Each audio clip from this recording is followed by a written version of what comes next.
Drop my phone. Test, test, 1, 2. Check, check.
Check, check, test, test, 1, 2, test, test. Check, check, back a little further, test, test, 1, 2.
good afternoon. Good afternoon.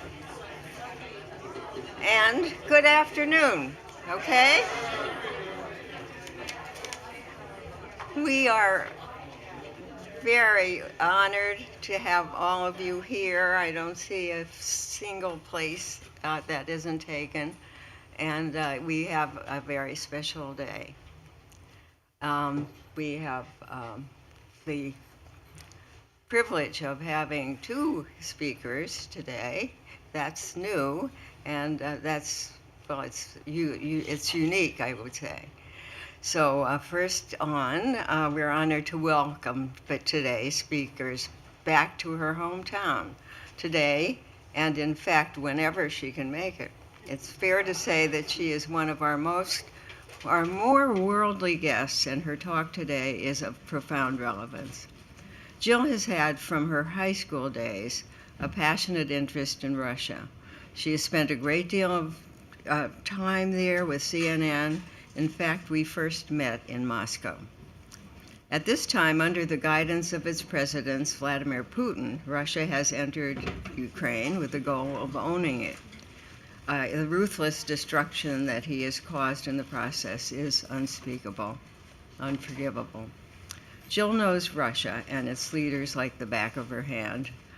We are fortunate to have her here today to help us understand the situation. If it isn't war, what should we call it? Please welcome Jill to the podium.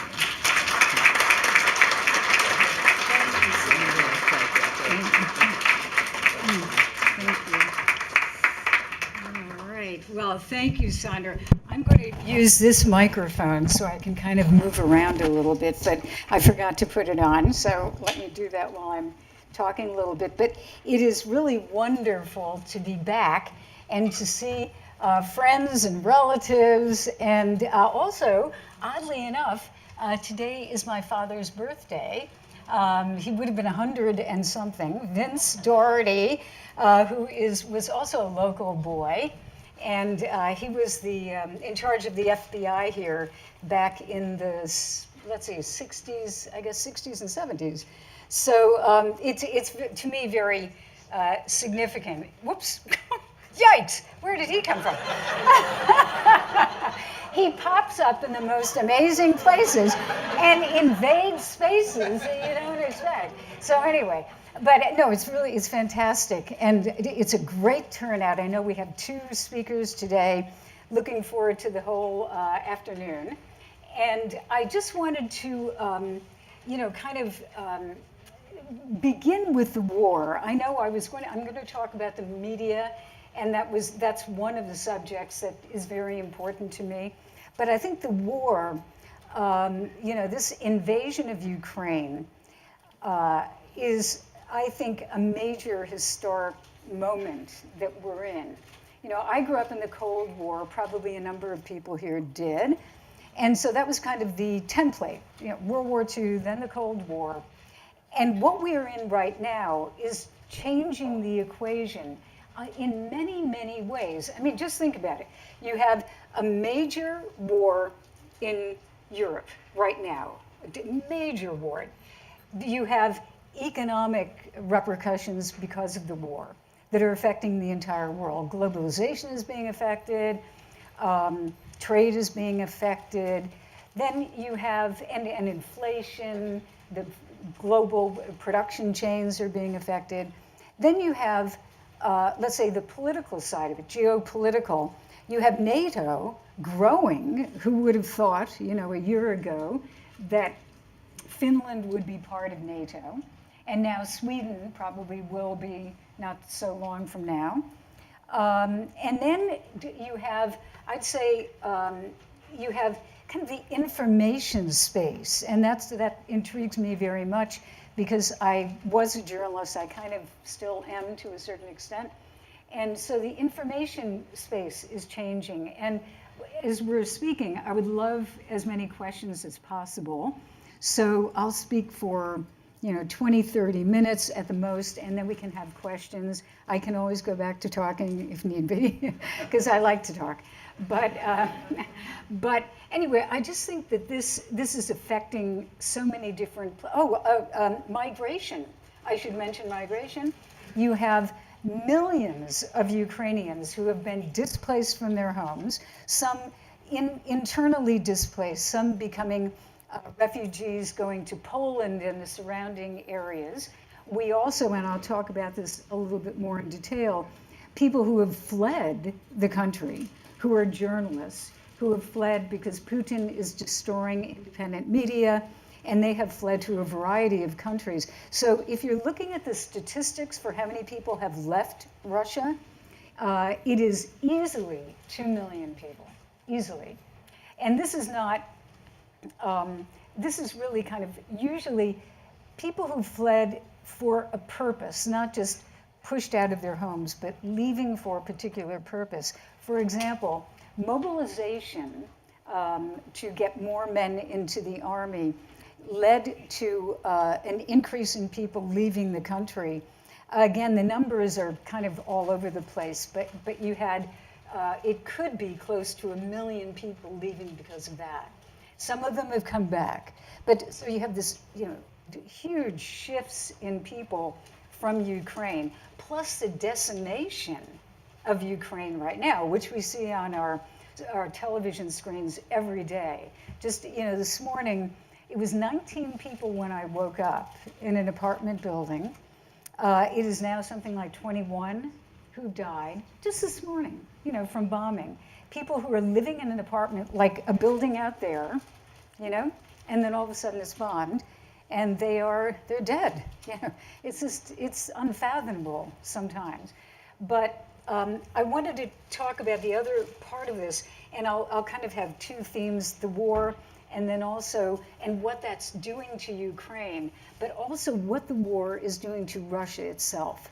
And I think that's really important to talk about, because we see the devastation in Ukraine, but the internal situation in Russia is increasingly militarized.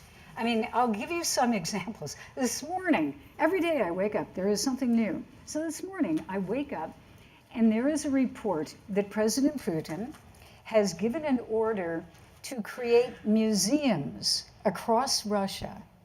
And these museums are going to be, guess what? To the war. And they're going, look it up. It just wrote this morning. So there are going to be all of these museums, kind of like World War II museums, but this will be to the glory of the invasion of Ukraine, which in President Putin's mind is a pawn of the West, a pawn of NATO, a pawn of the United States. Essentially, this is all in quotes, of course, a fascist neo-Nazi country that is, I guess, maybe 6 months ago, it was the boogeyman, but now it's NATO and the United States. So it has turned into an existential battle for Putin. And in his, I would say, megalomaniacal way, he wants to, I'm sorry, Brooke has to put in her password again. I'm sorry, I'll keep hitting that so it doesn't. We were a little challenged by getting this up, but I'm not going to talk about turtles. Do not worry.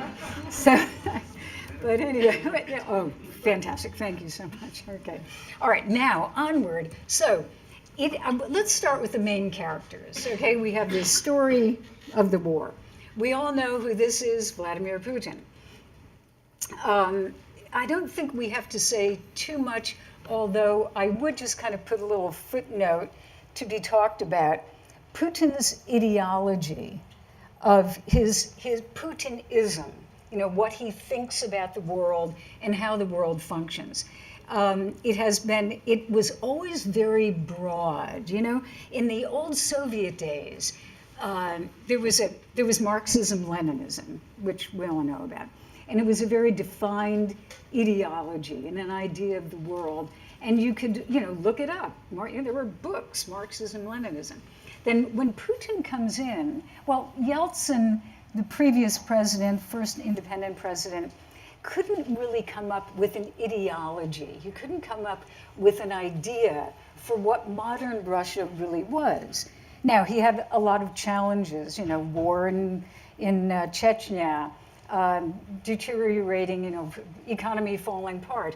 So they could never really put together an ideology. And they actually had a commission of kind of graybeards who were put together, and they said, we need an ideology for modern Russia. And after a year, they disbanded because they couldn't do it, which is, I think, kind of interesting.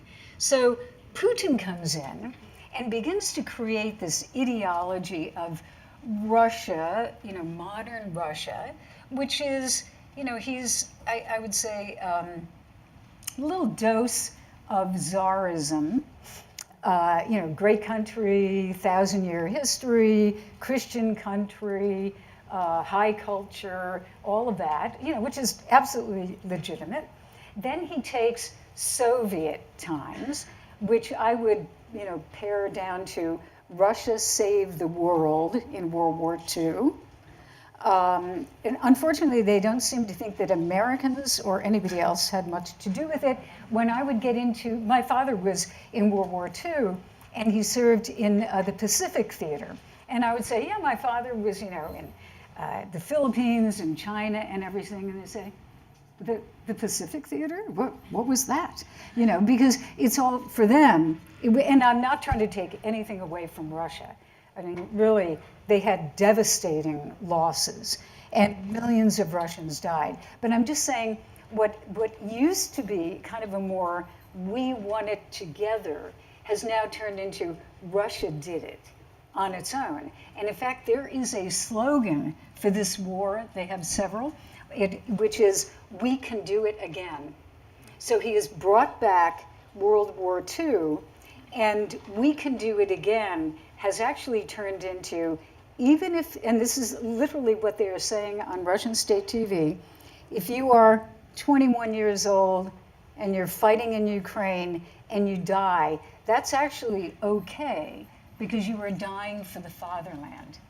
I mean, it's perverse. And I think it's, well, I'll talk about this later, but I think it's stealing the futures of a lot of young Russians. So we can talk about that. So the second character, of course, Mr. Zelensky. And I think he's a fascinating person. We all know some of his background. He's a comedian by trade. Used to do a show on TV that was about a guy who mistakenly kind of becomes the president of Ukraine. So it's an odd, I mean, Donald Trump was a reality TV, but this is like really amazing. And in the beginning of the invasion, which was back in February 24th of last year, the United States actually offered him to be extracted because they knew that the Russians were going to try to come in and kill him, assassinate him. And he said no, which is really, to me, an amazing moment. Thank you, but no. And he went on the street. I remember this video. He took his cell phone, and now this is, I mean, he's very canny about, PR. So he takes his cell phone and he walks down the main street doing a selfie and says, I'm here. And he didn't have a flak jacket or a helmet or anything. He just said, I'm here. And so Ukrainians looked at that and thought, well, if our president is here, maybe we can fight. And we all know if he had not done that, Ukraine would not be a country. I'm convinced Ukraine would not be a functioning country today, and it would be somehow part of Russia, whether overtly or indirectly, covertly, but it would not be a country the way it is right now. Then we also remember Zelensky just reminding people of coming to the United States. He's very good, as I said, on PR, and which is not to take anything away from him, because he needs it. So he's been able to parlay that into a lot of support from the West, which has reached billions and billions of dollars. One of the questions now is, it's hard to sustain a war. It's hard to sustain the fighting just physically because a lot of people are dying.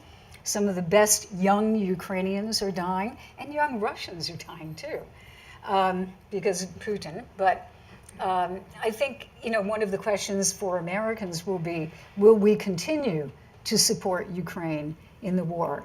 And there are forces that, of course, say, no, we can't.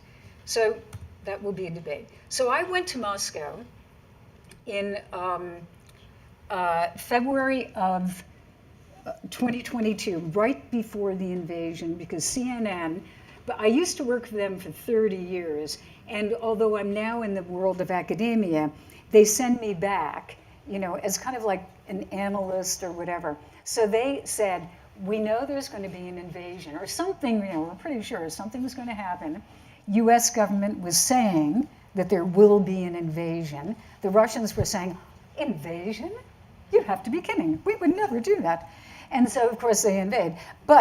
So they sent me to Moscow. So I was there for the invasion, and then up to March 6th, when they passed a law in the parliament which said you cannot call the war a war. You may remember that law. Any information that came from anything outside of the military, you could end up 15 years in prison for spreading that type of propaganda or fake news. So I was doing live shots. Here you see the live shot position. And then March 5th, that's the day that they passed the law, and I was scheduled to do live shots. So I came into the bureau, and I was doing the overnight schedule, which is from like midnight until 8 o'clock in the morning, roughly. And everything was canceled because of that law, because we didn't know, like if I say the word on air, war or invasion, or just anything that they didn't like, could I be arrested? Would they come into the CNN bureau? There was grave concern. So the company actually we decided that everybody had to be pulled out or, leave. So I had to, it was kind of strange because I ended up going to Dubai, just trying to get a ticket because Russians were leaving at that point too. So it was harder and harder to get tickets. But this is an important moment, at least in my life. And I think I might have mentioned this the last time I was here. And that's where some of my friends who were talking about this is the last picture that I took in the bureau. So everybody went home to pack. And this is a bureau where I had spent almost a decade as the bureau chief. So it was very personal to me. So I walked through the bureau late at night. Nobody was there. And I was the one who put that carpeting in, actually, with the CNN, So it was kind of, so there I am, and I thought, and I never do real selfies, And so I thought, I'm going to do a selfie because I don't know if I'll ever be back. And we were talking about this right before lunch. I don't know that I will ever be back to Russia, which pains me very much because I've been involved in, Russia, the language, the culture, and everything since I was a freshman in Central High School here in Scranton, Pennsylvania. And to think that I would never go back to that country is very hard for me. I mean, in spite of what Putin is doing, I'm very interested and drawn to that country. I have friends, and I don't know whether I'll ever be able to go back. So that picture, that may be, for me, the last time I'm in Moscow. Just look, Evan Gershkovich, the Wall Street Journal reporter, was arrested about a month ago and charged with espionage, which was ridiculous. So anyway, so I talked about kind of the militarization, and I think it's important to understand what Putin is doing. I mean, every aspect of the country right now is being militarized. So you have, obviously, wartime economy. They're trying to make more weapons. They're trying to make more tanks. They're not doing very well at that because the components for modern weapons today are, digital and high tech, and a lot of the components come from the West. But now with sanctions, they can't get these components. So they're having difficulty making modern weapons. So they're just putting out whatever they've got. In fact, some of the weapons are almost from World War II. Some of the tanks, they're not even sophisticated tanks. So this is, I would say, militarily, economically, they are now on a wartime footing. And they also have changed the educational system And this was kind of coming. This started, I'd say, back in like 2012 maybe, but it really picked up steam. All across Russia, they now have required courses for young people to take. And it starts in grammar school and goes all the way up to college. So it's Russian history, how great Russia is, how superior to other cultures Russia is, how not an individualistic country, it is a country united, where forget about Western individualism and all of that. We are united as a country, and getting back to that kind of high culture, also moral values. Now the gay propaganda law is just incredible. Any type of dissent has been essentially wiped out. I'll give you a couple of examples. This is really a shocking one. It even shocked some Russians. So there was a father who was divorced from the mother. I'm not quite sure why, but he was raising his daughter on his own. His daughter is like 8 or 9, and he is against the war. But he's not a public figure. He was just at home talking about the war. So his little girl goes to school, and they have art class, and they say, little Anna or whatever, make a drawing. So she makes a drawing, and it says, "No to war." And the teacher goes to the principal and says, this little girl did an anti-war drawing. I wonder who her father is. So the police go to her father, and they try to arrest him. He flees to Belarus, which is not a good place to flee to, because it's like from the frying pan into the fire. So he's arrested in Belarus, extradited back, and meanwhile, what happens to the daughter? The police, or whoever was in charge, go to the mother, and the mother said, "I don't want her." So they put her into an orphanage. They put her into a children's home. I mean, this is really, it's one of the most shocking things. So they put her in this children's home, and then finally, even some of the most rabidly pro-war people begin to say, this is too much. So they eventually got the mother, forced her to take the daughter. And now it's kind of unclear what's going to happen. The father, was arrested, could be sentenced. I don't know how this is all going to end. But this is the level. And there was another case as well. I mean, every day there's something like this.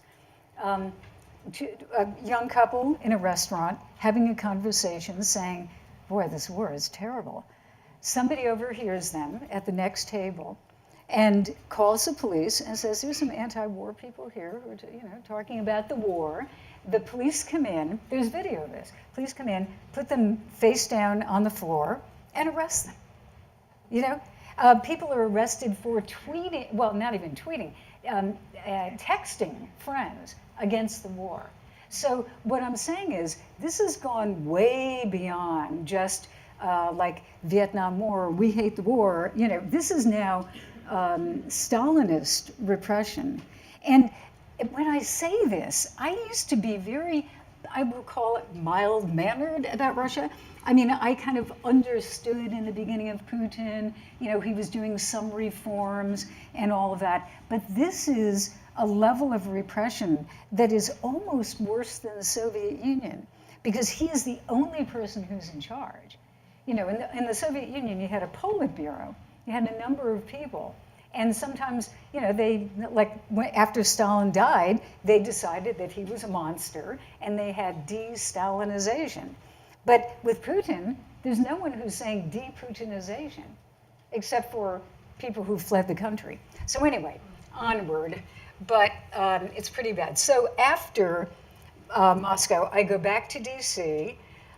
It's now May, and I go, usually, this is Tallinn, Estonia. So every year, in fact, on May 9th, in just about 10 days or whatever, I'll go back for a yearly security conference. And now that the war has begun, a lot of people have fled. A lot of journalists have fled to Tallinn, Riga, Latvia, and Vilnius, Lithuania. Three of my favorite countries. They're very, very interesting. So I went there, and this is Riga. And in Riga, you will see that building behind. That is the Russian embassy, a beautiful building in a lovely part of town.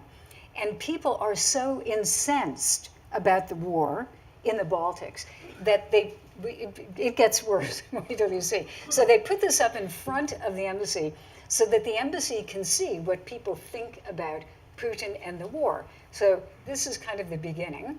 And as I moved up the street, you can see the Ukrainian flag there, and the Ukrainian colors, yellow and blue.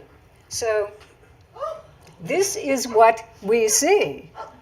And there are signs all over. There were signs that were literally as high as the ceiling there.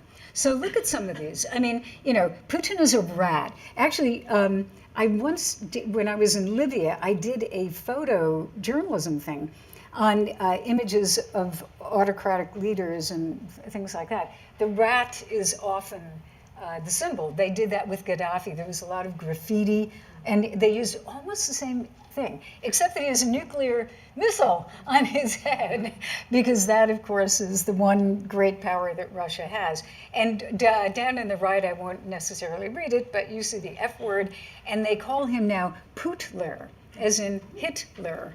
So that's one. Going on, this is even better. Look at this, Mr. Cadaver. Just really, really, Yuda Yeda on the left, that word over there on the left, it's, what is it called? When people who eat, not vampires, but who are the people? Cannibals, yes, cannibals. So, these are not exactly friendly things. And then some in English, the truth will prevail and Putin will fail. So in the Baltic nations, all three of them, and I'll get to this in a second, the image of Putin is really bad. I know in Scranton, PA, there are a lot of people from that region. I knew Lithuanians when I was growing up. And so, there is a reason that they have always feared Russia, because many people, like in Estonia, thousands of people were deported to Siberia, where they died, either in transit or eventually died. And I'll show you a picture in a second of a prison, KGB prison, that is now a museum in Riga. And so people there, when I was at that conference, which is now 2 months after the war begins, I'll tell you, the mood was, we told you so. We told you so. And you didn't think it was that bad, but now you see. So now this is the image. This is the interesting thing, because this, of course, is a Russian image. This is a T-shirt in a store. It's from a couple of years ago. But the image of this guy, young, buff, take over the world. Putin doesn't look like that anymore. He's kind of an older guy, kind of like my age.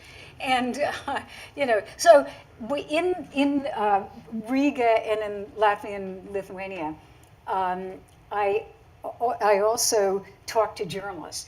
This is one of the last journalists who remains in Russia, but they had to shut down. This is called Echo Moscow Radio.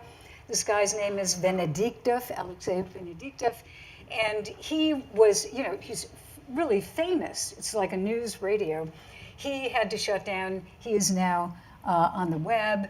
There are other people. I went to a studio. You can see these two people worked for Echo Moscow and some other independent organizations. This was taken in Vilnius, where they set up, and they're now going to YouTube. So YouTube has become kind of the TV of, actually, I would say, of the world. So everybody that I know has a YouTube channel.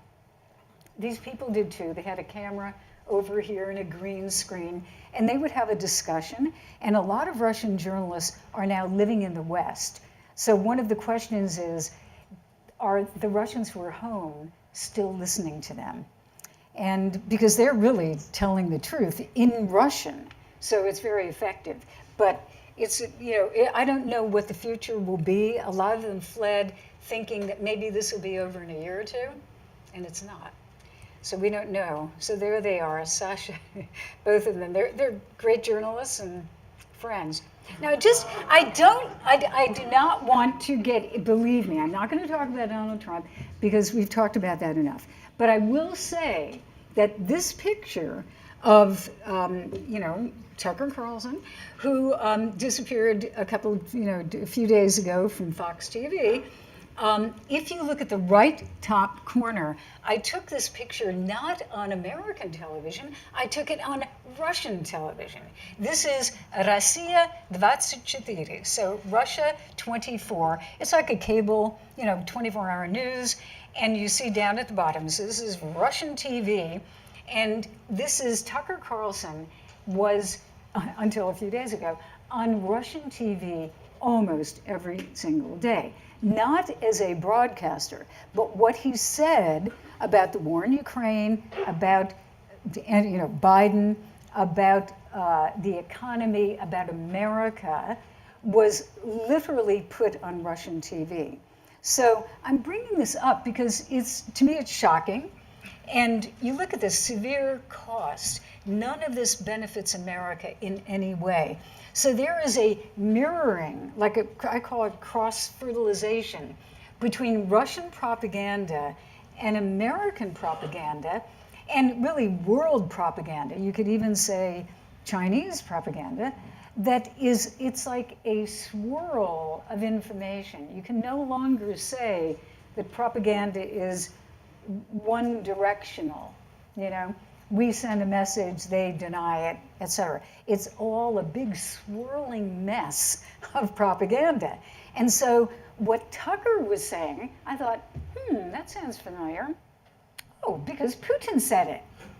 I'm serious. Tucker would say things that Putin said, or at least were on Russian TV.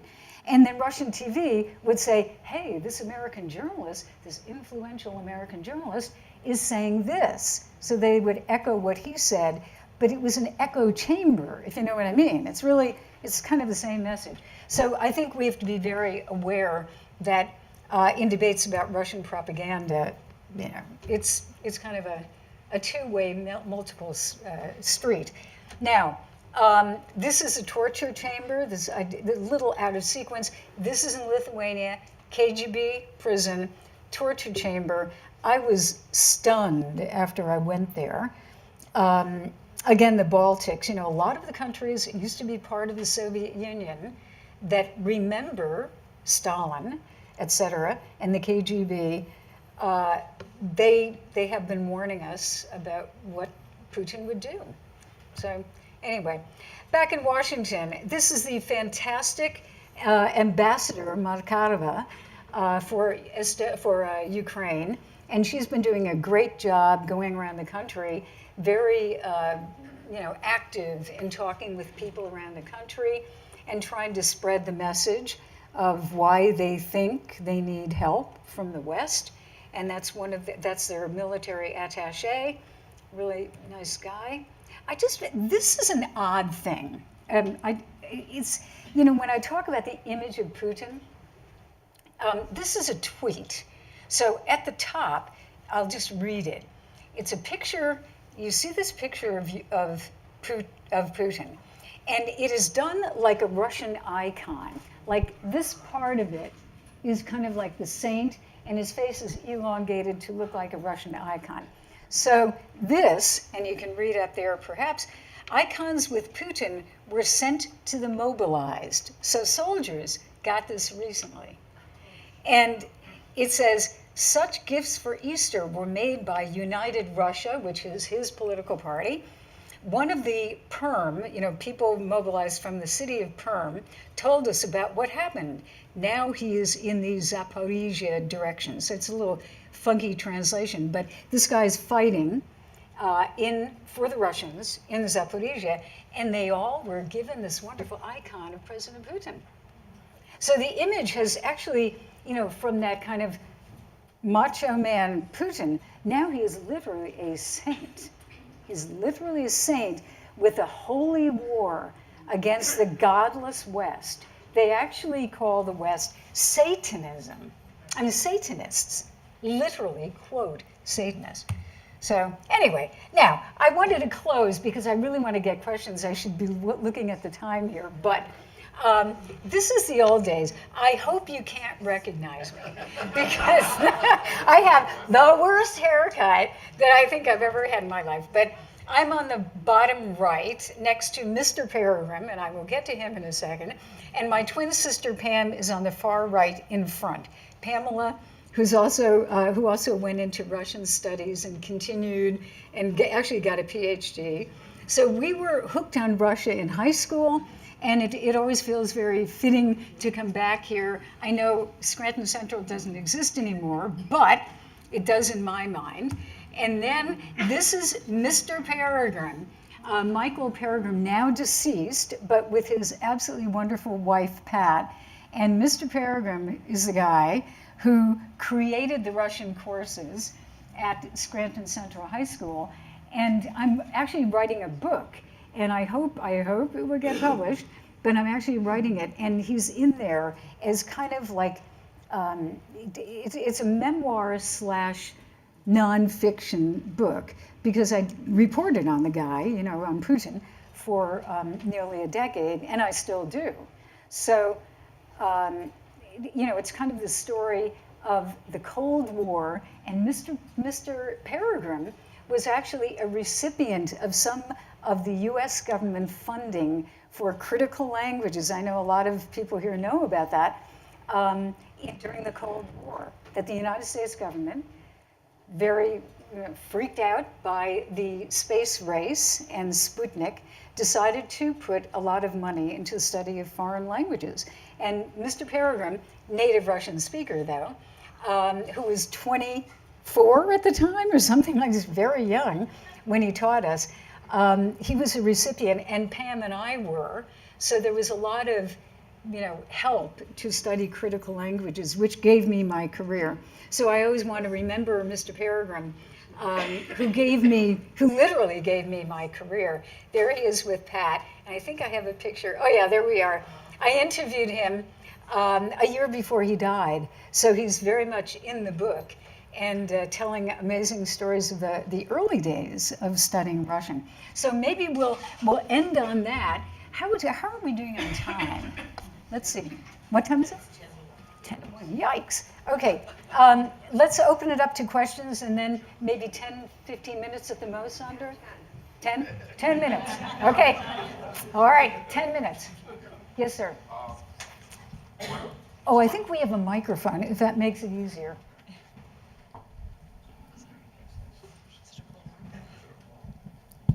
Yeah. One of Mr. Peregrine's sayings, when you'd ask him why we did this, he always would say it's because the first Russian did it that way. I don't know if you remember that. He always, things never quite change. And you've gone over a lot of the history. Russia's had 300 years of czarist authoritarianism, followed by a very brief window of freedom, followed by Bolshevik, Leninist authoritarianism, followed by Stalinist authoritarianism, followed by the Politburo authoritarianism, followed by the Yeltsin period, and now we're into the Putin authoritarianism. He may have thought himself another Peter the Great and winds up as Ivan the Terrible, but it seems that the natural political way of Russia is authoritarianism. No matter how much the people suffer, no matter how much grief it's brought them, they always seem to revert to that, and Putin knows how to push the buttons to allow him to continue this. The people who don't want it leave, which only strengthens the people, strengthens the authoritarianism. Right. When Putin's gone, eventually he will be gone. Is there any real hope that they're not going to revert? Somebody else isn't going to use the Putin playbook or the Tsarist playbook or the Stalinist playbook? Yeah, that's a great question. My concern is, remember I talked about the education system being changed?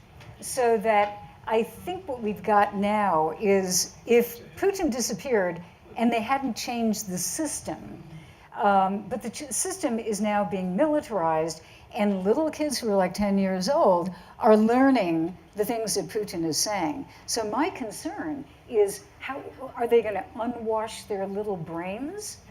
How's that going to change? So I'm very concerned that that moment, actually under Yeltsin, you could say under Yeltsin, in the early days of Yeltsin, chaotic as it was, there was an opening and there was a chance for the media. But now I'm very concerned that we're going to be into authoritarianism. Yes, sir. When President Biden made his trip, to Ukraine, Biden to Ukraine, yes. if I remember correctly, the White House refused to offer any insight into the discussions between the president and Zelensky. Has that information been released since then, or have you heard anything from sources that would indicate what kind of pressure, if any, Biden has tried to exert out of the public view on Zelensky to wrap the war up short of the victory that I think Zelensky wants? Yeah, good question. Those conversations usually are, there are things that will be talked about, weapons, etc. But that sensitive subject of the United States influencing Zelensky to end the war, it's very sensitive because Zelensky has to live with his voters eventually. And Ukrainians right now are furious at Russia and do not want to even give up any of the land that has been taken from Russia.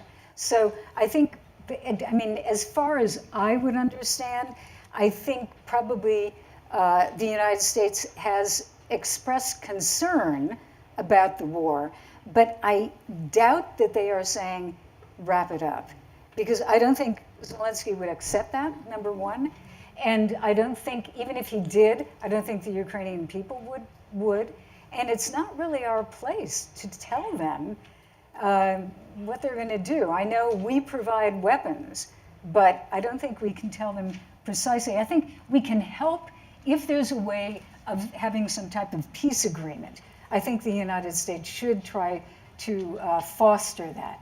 But right now, there's no sign of peace. There just isn't, from either side. Yes, yes, please. Thank you. If Putin were to perish tomorrow, highly unlikely, but if that happened, would his successor continue to pursue the war in Ukraine, or would it behoove that individual to, perhaps let that go? Yeah, it's a great question. If he dies tomorrow, his prime minister becomes the president. His prime minister is a capable bureaucrat, very boring. So I do not think, no, seriously, he's not a political animal. So I do not think that he would be elected in a way of, popular. Obviously, he'd be elected if they wanted him to be elected, but in a way, he's not Putin, So, however, I think that we are probably going to look at a period of some political chaos, in which all sorts of factions are going to be fighting with each other for power. And there are some Russians who believe the war is a mistake. Some business people think that it is a mistake. Maybe some of the military think that it is a mistake because it's not going well. And the KGB, or the FSB, essentially, the security forces are the ones who assured Putin that it would be a cakewalk. So I think I'm very fearful, actually, of what will happen, much as it's probably desirable that he disappear from the scene. But I do think it could be very unstabilizing and kind of scary for the world at that period. I don't think it's going to be good news either. Yes? How strong is the Wagner group as far as politics is concerned? Fascinating group. I know we're really rushing here, but Wagner Group is a military, a private military contractor, very close to the Kremlin. They are important. They are fighting in Ukraine, and a lot of them, the career people in Wagner, the professionals, are actually quite good. But Wagner, it's spelled Wagner, have taken people out of prisons and said, you fight in Ukraine, you get your sentence removed. So there are a lot of people who are just prisoners with no military training who are just being used like human waves, and they're dying. But I can tell you, Wagner is not important only because it's a military contractor. It also, and I was talking with a guy last night, an Africa expert about this. Wagner has penetrated Africa. So they are involved in blood diamonds, extraction of precious metals, et cetera, bringing huge amounts of money to the Kremlin. So Wagner is criticizing the military, and some people would say, why does Putin allow him to criticize the military? But because I think money, and they're kind of balancing. Putin likes to balance factions, and so I think military, you'll behave better. You'll show your colors better if you are under a little bit of pressure. So he lets Wagner do it. It's a short version of a very long discussion. Yes, Maury? So what is the present and future relationship between Russia and China and Russia and India? Oh, wow. Fantastic. Russia, well, in 2 sentences, much closer with China. But they need China desperately at this point for high-tech products. I don't think at this point that the Chinese are going to give lethal weapons, or at least a lot of lethal weapons, to Russia for Ukraine. But I would say that Russia knows that China is far bigger, far richer, and more powerful than Russia is, except for the nuclear weapons. And so they have to make sure that they're not kind of eaten up by the Chinese. India, I think India is kind of vacillating. Energy is often at the source of that because they know that they can get energy from Russia. Russia's biggest exports, the biggest part of their budget is energy, oil, gas, et cetera. Is that, it's shorthand. Sorry to be shorthanding, but we don't have any really time. Yes, sir. What do you make of the reports that we hear frequently about Putin's? Because he would be crazy if he did that, because he would lose. But it's you never can say never. But I do think what he will do is he will continue to undermine countries in that region, and any country that he feels could be useful to him. I think it will be a constant source of undermining, corrupting, buying politicians, taking over countries in an economic sense, a political economic sense. And so, former Soviet countries have to be very wary of that, because that is his modus operandi. Look what he did to Moldova. And it's not only he did it, the president of Moldova, Lukashenko, did it too. But this is the problem. Maybe I'll sum up with this, that I think we really have to reevaluate the relationship with Russia, because they do believe that they are now at war with the West. And so when you're at war, anything is fair game. And that includes everything from kinetic military action to propaganda, media undermining, et cetera. So I hate to think that we're back to kind of Soviet days. It's different. It's not the Soviet Union. But we are not just competitors. We are now, and certainly in their eyes, we are enemies. That said, I think we have to be very realistic about what he's doing. But we can't stop talking with them. Cutting off communication. I think we have to constantly communicate to make sure we don't blow each other up. That's number one.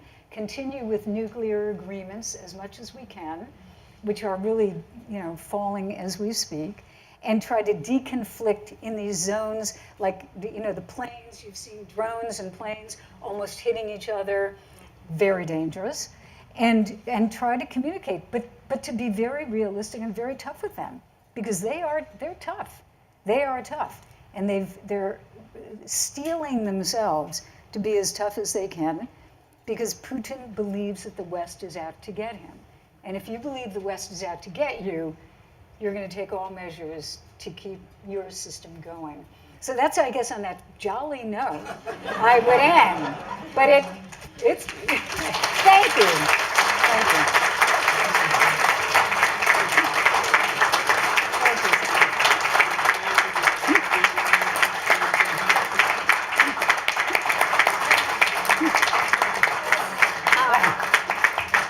lucky we are that we've had you reporting to us about Russia because it is a mystery.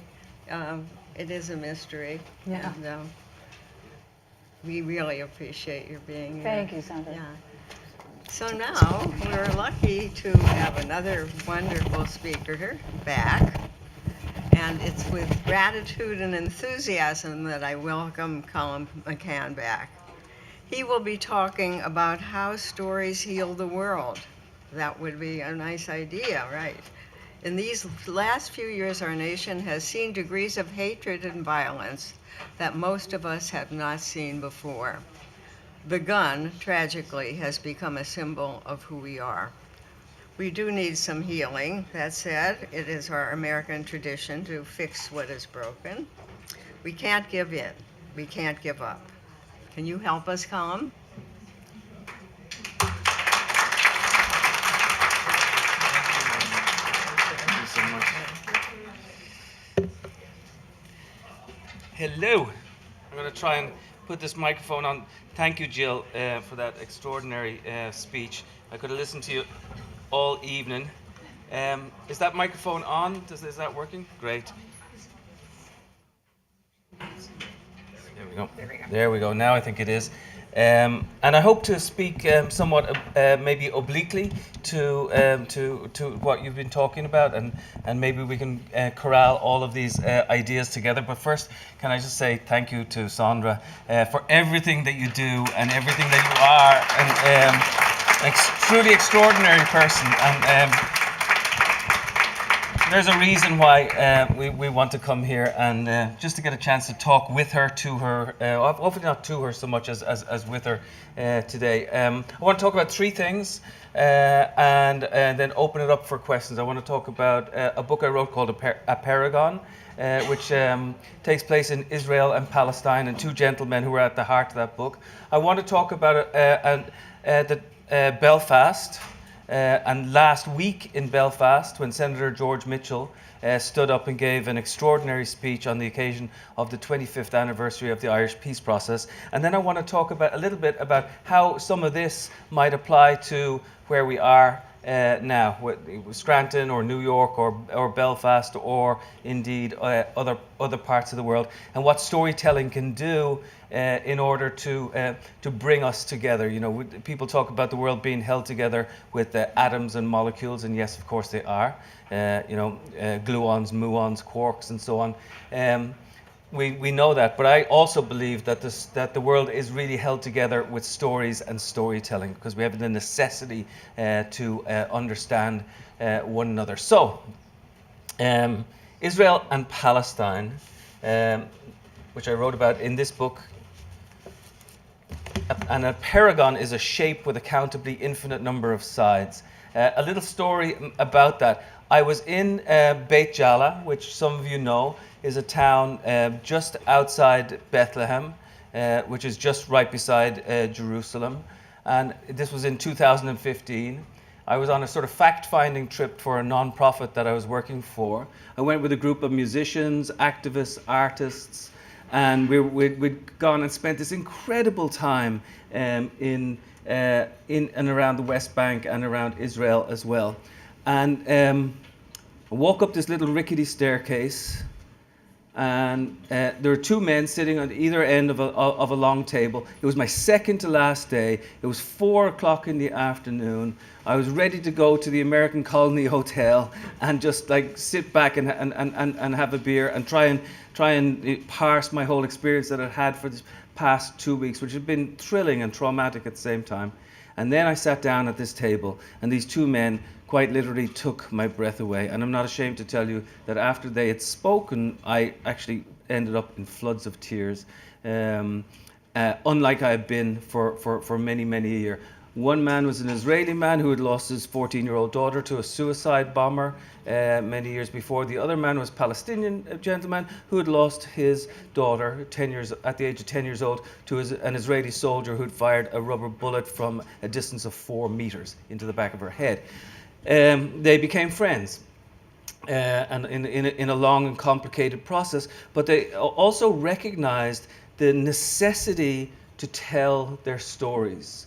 And what they do in telling their stories, it struck me that they were actually keeping their daughters alive. So the structure of this particular book, it's in 1,001 chapters.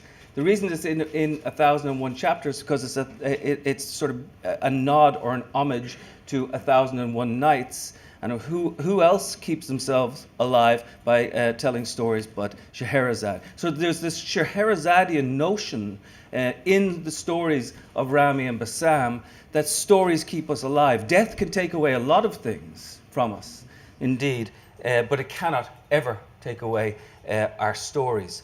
And this was something that I went back, as an Irishman who lives in New York, I went back to New York and I was like, I can't write about Israel and Palestine. I mean, what right do I have?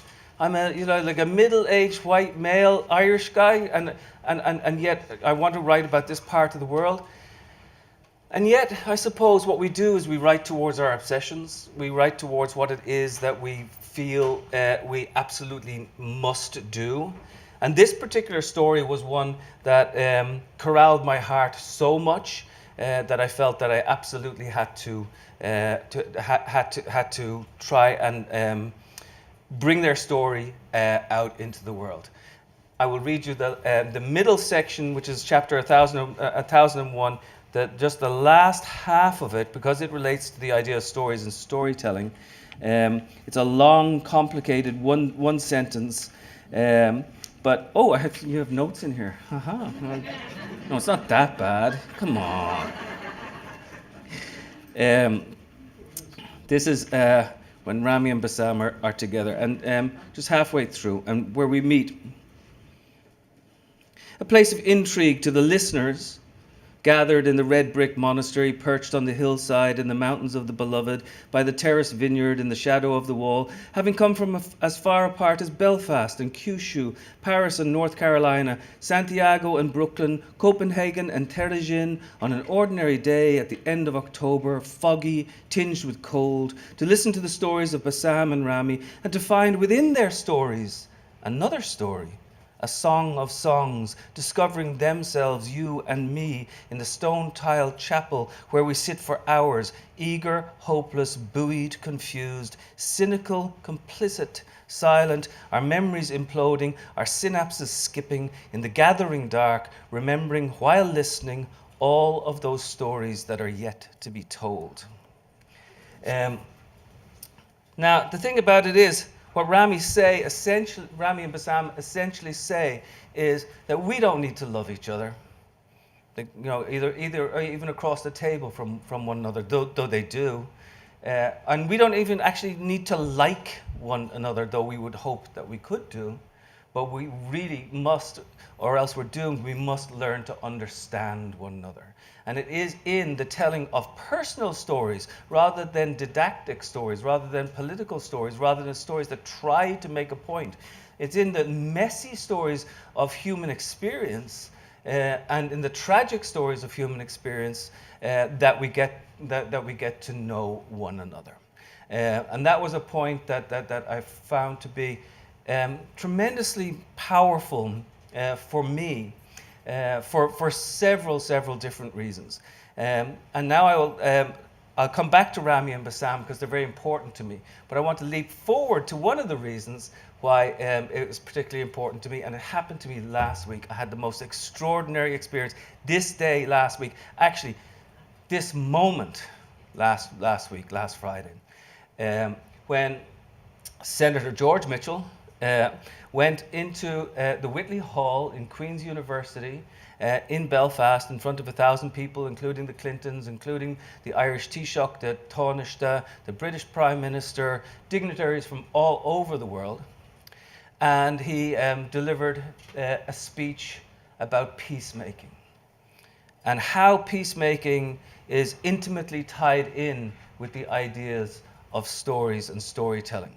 Now, one of the things about George Mitchell is that he had been sent over by President Clinton 25 or 28 years ago to see if he could negotiate a peace process in what seemed to be impossible. As impossible as Israel and Palestine is, as impossible as Ukraine seems to be right now. I will tell you that when I was a child growing up in Ireland and in Northern Ireland, because my mum's from Northern Ireland, I never would have believed, I never could have believed that this thing would eventually be finished. And we've had 25 years of peace now. It's rocky still, but we still have had 25 years of peace. And so I want to read you a little bit about what Senator Mitchell, I have to admit that I had a little hand in this myself because he's a friend of mine, what Senator Mitchell had to say. And I'll just read the first little bit and then another little bit afterwards. So, if history teaches us anything, it is that history itself is never finished. 25 years ago, the people of Northern Ireland and their political leaders changed the course of history. It was a day when history opened itself to hope. The people of Northern Ireland supported, worked for, and established a democratic, peaceful process as the preferred form of governance. They overwhelmingly rejected political violence as a way to resolve their differences. On the evening the agreement was reached, I, Senator Mitchell, commended the men and women who reached it. But I also said that it would take other leaders in the future to safeguard and extend their work. And so it has. I am here, among many others, to sound that bell one more time.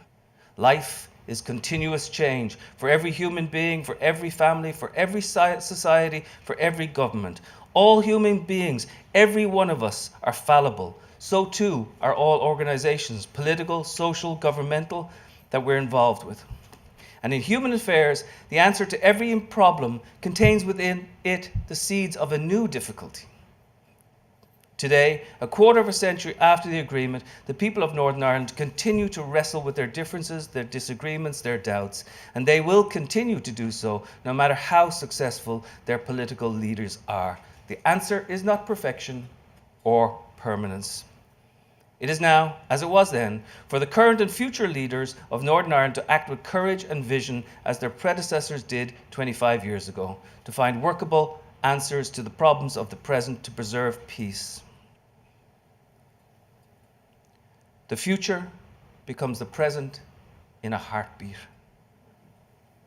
One of the strengths of democracy is the right of all citizens to disagree with and to publicly criticize government officials and their policies without fear of retribution.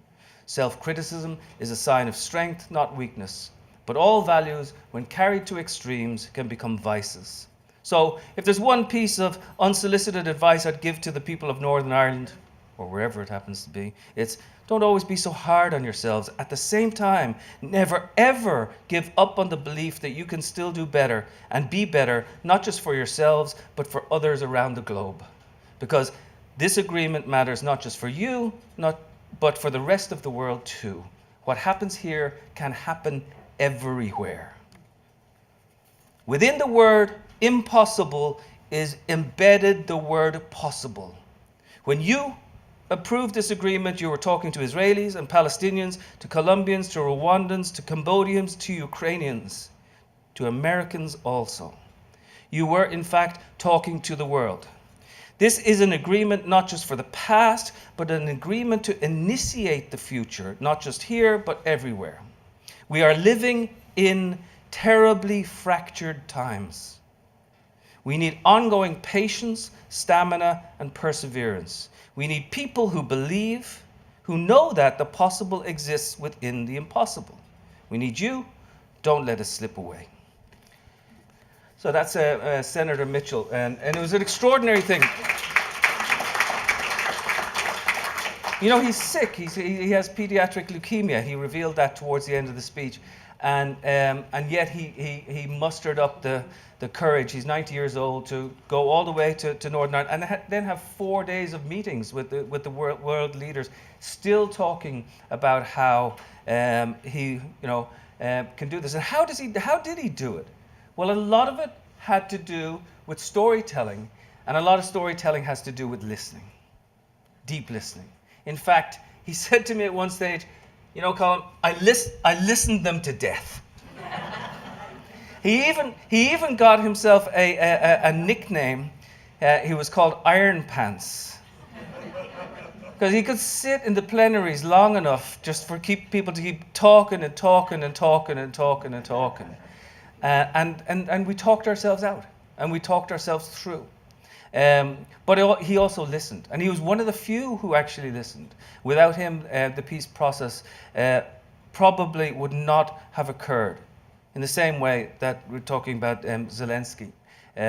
Certain people, men, women of character, have to be prepared to risk themselves in extraordinary ways. Risk sentiment, risk embarrassment, risk humiliation, risk failure in order to finally facilitate what they envision can possibly happen. So how does this then apply to us? How do you think it applies to us? Well, I'm going to tell you a story about a little organization that I'm involved in, and Sandra knows about, and I've been cultivating with artists and activists and teachers. My real heroes are the teachers. My wife is a teacher right now. She's teaching in kindergarten in New York, but teachers all around the world. It's called Narrative 4.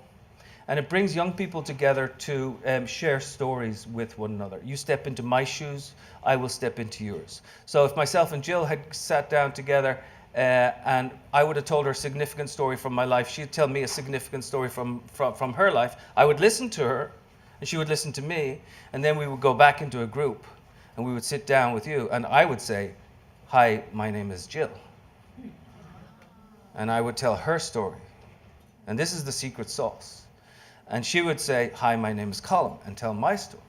And we would try to find common denominators within those personal stories that would lead us to some form of action, because sentiment without action is the ruin of the soul. Ultimately, what we need to do is we need to be able to act. Now, so for example, we have brought, say, young people together from the South Bronx with young people together from Eastern Kentucky. Now, on one hand, they seem so very different to one another. This group is primarily black and or immigrant. This group is primarily white and or Cherokee. This group is primarily urban, rural, blue, red.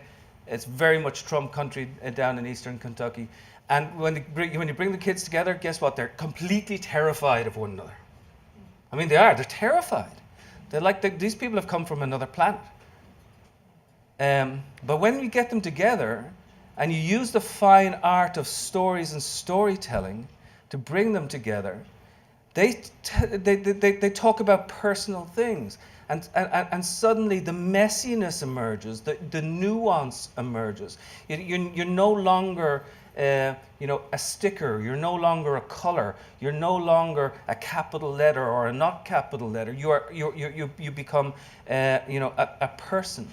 And extraordinary things happen within that particular exchange. So that, say, the young girl from the Bronx who wears a hijab is exchanging stories with the young boy from Kentucky who races a pickup truck with a shotgun in the back. And he suddenly realizes, wow, after he tells her story, when he says, "Hi, my name is Fatima," he suddenly realized, well, what's interesting about Fatima is that beneath that hijab, she's wearing AirPods and she's listening to some of the same music that I've been listening to. Wow.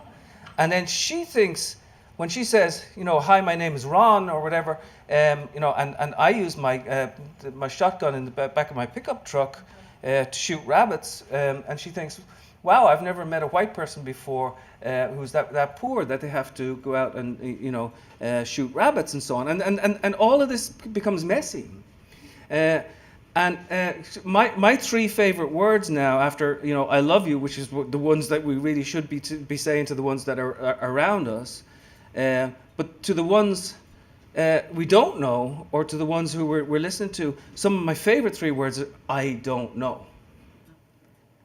Because we live in an age which is diseased with certainty. We all know that you come into the room if you look like me, come into the room if you sound like me, come into the room if you vote like me. And that's the only way. Otherwise, we're closing the curtains and putting a GPS coordinates down on our imaginative intent. But no, if you can break that somehow, if there are ways to break that, then it seems to me that we can break some of this certainty that we are becoming more and more clamped down by. It is within stories and within storytelling that we find some of that oil that allows us to break down some of the rigidity that we have between people. But we need people to be able to recognize that. And one of the reasons I say why artists and teachers are particularly important, especially teachers, is that they are the ones who have access to these young people who still have these minds that we can mold. And Jill talked about like unwashing. What was the spectacular phrase that you used? I just jotted it down. Unwashing their little brains, you know. And how about like, how do we unwash or rewash, our own brains and our own hearts and our own souls?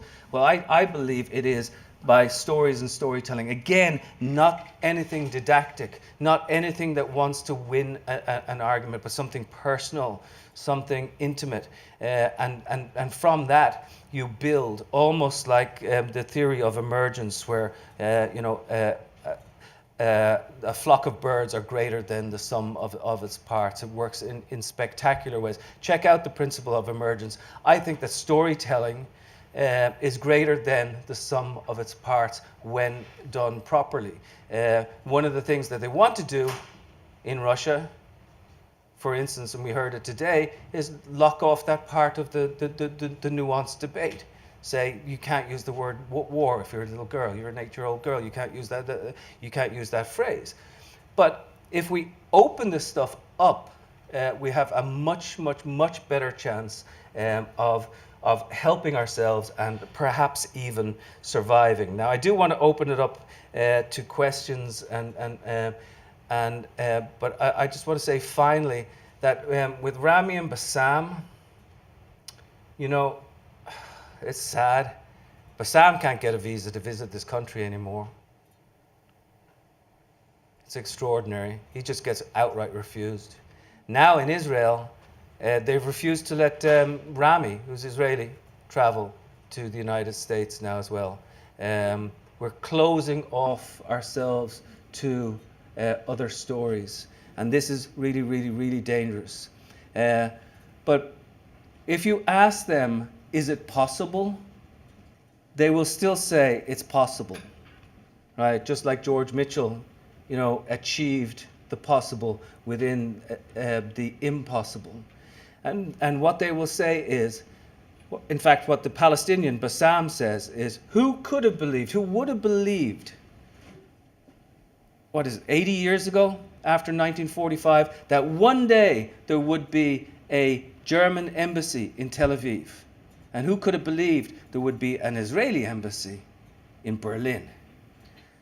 This stuff can happen, but it takes really powerful people. It takes all of us to come together to use our intellectual capital, our wealth, our embrace of others, an embrace of like decent democratic forms in order to do it. Am I an optimist? Yes. I'm an optimist. I'm a pessimist of reality and yet an optimist of the will. I think it's the only way to be. And I will say this finally, I was able to get for you a nice signed copy from George Mitchell, a copy of George Mitchell's speech from last week.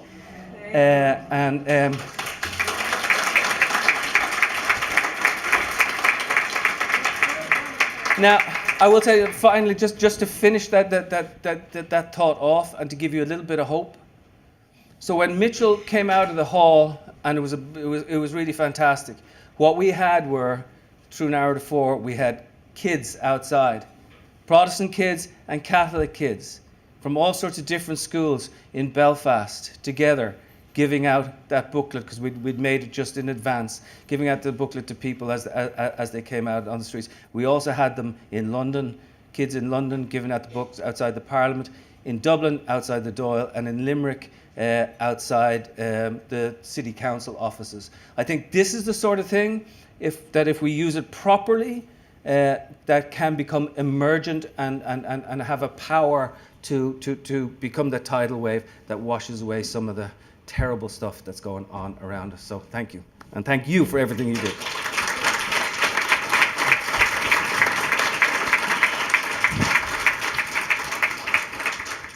Questions? Thank you. Talk a little bit about the process of your research. The book was so well researched. Thank you. What was the process? So, I went to Israel a dozen times. I went with Rami on his motorbike. I walked through the checkpoints. I stayed in their houses. You know, I sat outside. I walked around a lot. I listened a lot. I read a whole load of books. I read a few more than Jared Kushner did, I think. I tried to soak it all in. But then what's really important to me is that I also show it to people afterwards and make sure that that it's sort of correct. I do sort of a little bit, I'm a journalist too, but I do a little bit opposite to what I normally would do as a journalist. I write the stuff and imagine it and then show it to people afterwards before it goes to print to make sure. So Rami and Bassam, they said they had read it. They actually hadn't read it until afterwards. But they still loved it, and we're still the best of friends. So thankfully that's good. But I did a lot of work on the research front, and it's a novel, but it's all very true. Now this is a big question for our times: what's true and what's not true? What's fake and what's not fake? What's fiction and what's non-fiction? To me, it all comes down to stories and storytelling. But I will tell you this. One of the reasons I call it a novel is that particular motorbike, for instance. Now, I used to ride a motorbike. Rami, who is in the Israeli, drives a motorbike in the book, and he drives a motorbike in real life, and he drives it fast, and he drives it quite well. I sit in the back of his motorbike.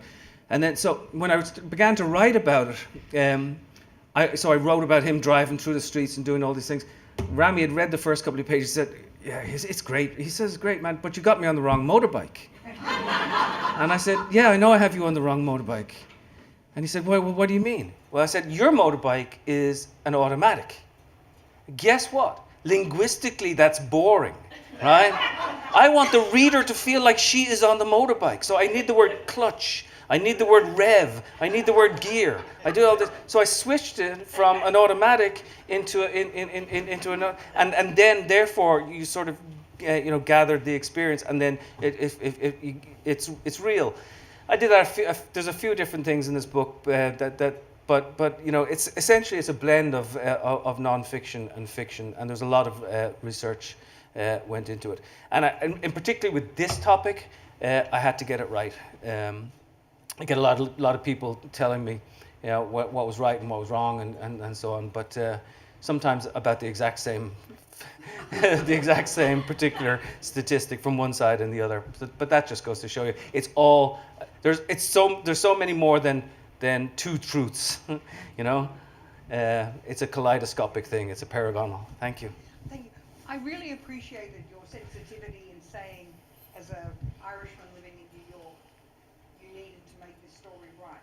At the moment, there is a huge push about cultural appropriation. Right. And I wondered if you felt, it's to the point that do we have to be Catholic to write a Catholic character? Do we have to be Lithuanian to have a Baltic character in our work? It's a great question, and it's a really relevant question to who and where we are right now. I'll say this. I've written about homeless people living in subway tunnels. I've written about the Romani people in the Gypsies, pejorative called the Gypsies in Europe, and I will. I lost my train of thought there for a second. The thing about it is that. Sorry, I'm just. Yeah. Okay. What I want to say is that the people who are talking about cultural appropriation, they started talking about it about 30 years ago in universities, high-level university programs and so on, and it's sort of filtered down now where it's part of the general discourse. Well, the people who talked about it and brought this to our attention, they're absolutely right. So for decades, artists, corporations, whatever, have been going in places and they have been appropriating, misappropriating, patronizing, condescending, taking, doing all these things. And so, God bless them. They're absolutely right that this has occurred. On the same hand, but not on the other hand, okay? Really important. On the exact same hand, there is the way for the artist to go in and to bend her head or his head and walk in and say, I would like to know. I need to know. This is not about cultural appropriation. This is about cultural celebration. And by going into another culture, I can go back into my own culture and expand its lungs by this act of celebration. And so these two things again work in harmony with one another, and it's all about how you do it. So for me personally, I always would try to go in as humbly as possible and say that I need to know, and I can also go back to my own culture, and then people need to know these stories, because as Rami and Bassam said, we don't have to love each other, don't have to like each other, but we must understand one another. So that's my answer to the idea of cultural appropriation. It's very true, it's very real, and the people who are talking about it are entirely correct, and yet ...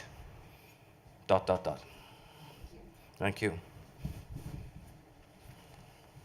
Hi. About the program that brings the children together, and what's their age level and how it has spread through, hopefully, the United States to some greater extent? Yeah, it's really spreading, and the program is called Narrative 4, the numeral 4. We mostly deal with 16 to 18-year-olds, although we can go to any age whatsoever. It's actually growing in a number of schools, even in Pennsylvania, as we speak. It would be wonderful to bring it to the university.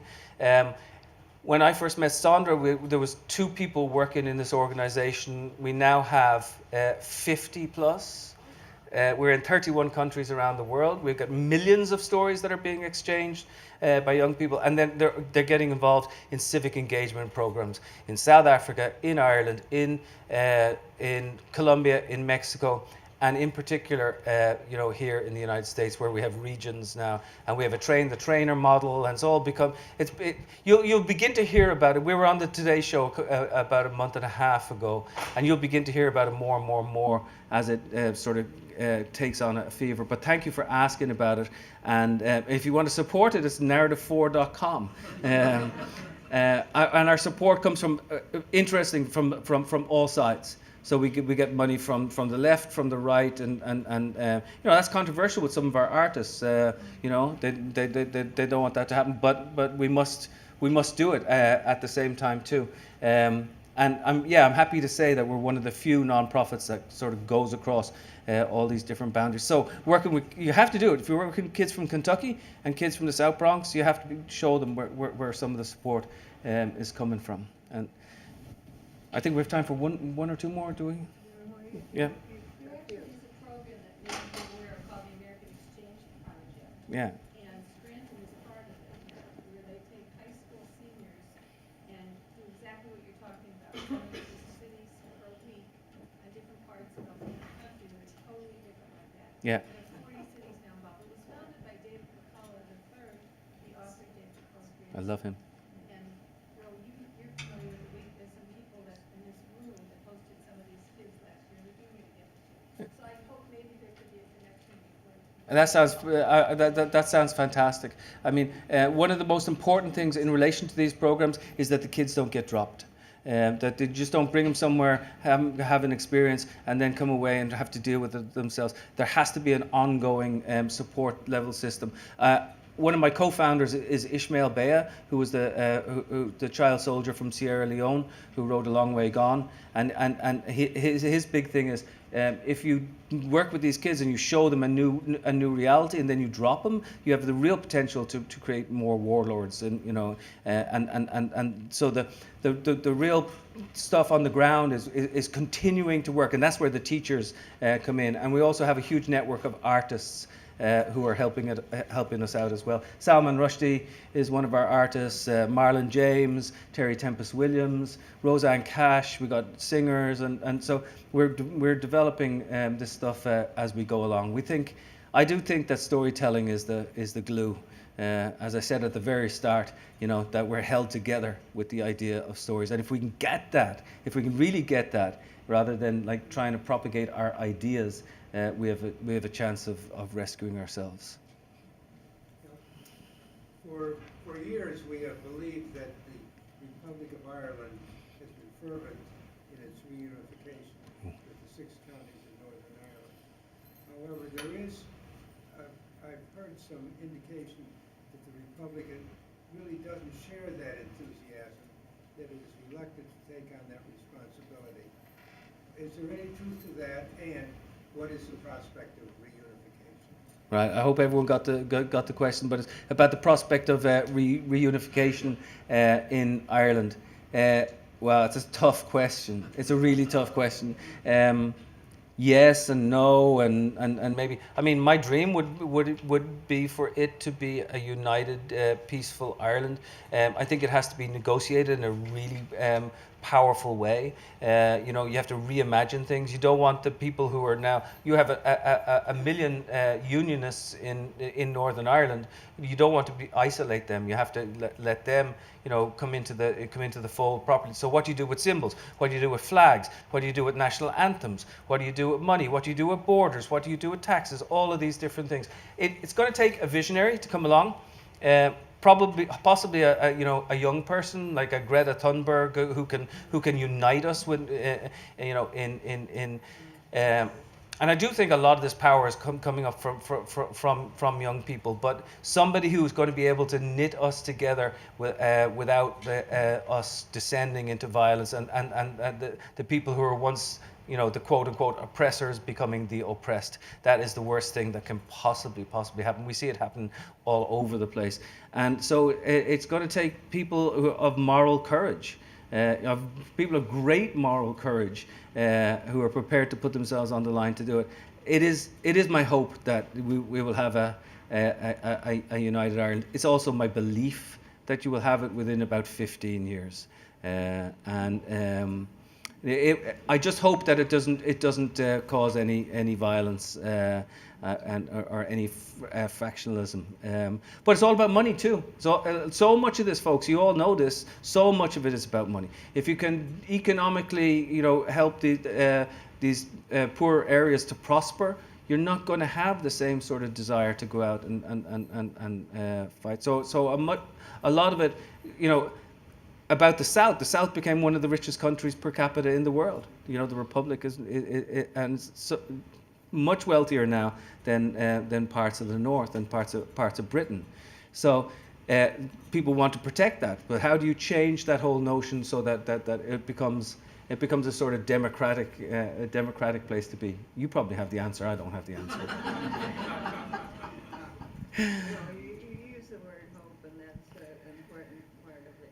Yes. To hope, that it's something that you think can't be done, but if you hope, it helps. You talk yourself into it. I will say this, and I'll finish up on that, because hope is the thing. It's incredibly necessary for all of us, and that's really why you're here. I look around and I think, oh yeah, the people are here because they believe that there is a way that things can work out. There is a 6th century poem from pre-Islamic poem from the Arabic countries called the Mu'allaqat. So 6th century, just a century before Islam came into being, and I think it's one of my favorite quotes of all time, and I think it applies to everything that we've been actually talking about today. It says, "Is there any hope that this desolation can bring us solace?" And that's a big question for all of us, because we're talking about desolation, we're talking about hope, and is there any way that through the examination of this sort of desolation, that we can find some sort of solace. I would say fundamentally we will find solace in one another's our own stories and in one another's stories, and that we have to continue doing that. But I do believe that there is some solace, and I do believe that there is some hope. Otherwise, I wouldn't be here. I think hope, even if sometimes I say, even if it's disingenuous, Yeah. is important to have. All right, there you go. Even if the hope is disingenuous, it's important to have. Thank you so much. Thank you.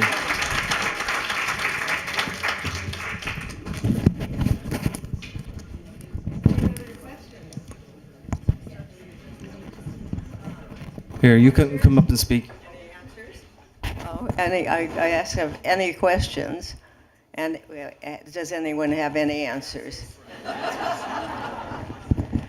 Well, then we're going to say farewell, and hope to see you soon in one way or another.